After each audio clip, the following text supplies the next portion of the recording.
Hi, I'm Dan, this is Beth, and we were on a Walkabout Italy tour with Johnny in Tuscany, and he did not ask us to make this video. We're just doing it because, well, A, for Johnny was so great, but also because people like us, when we were doing the research, it would have been nice to have something, some kind of validation like this, and so we just want you to know that our experience was Johnny looked after us fantastically. Everything that he did was done the way we would like it. It was local transportation, it was local restaurants, it was local wineries, and half the time it was the owner of the olive place or the wine place who was serving us and giving us the lesson. It was very, very authentic.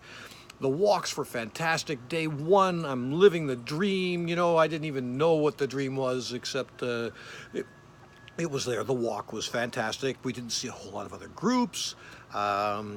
Everything about it was well looked after. He's got tours in Amalfi Coast and Sicily, and as far as we're concerned, if Johnny has looked after it and created it, then good enough for us. We totally trust him, and I thought if we could just get that across, that you're going to be looked after in the right way, then that'll take some of the worry out, because even after you made your decision, we were fine. Well, we don't really know. Well, we can say that our experience was fantastic. We gave it actually 7 out of 5. We had a really good time. Thanks, Johnny. Thanks, everybody. Thanks.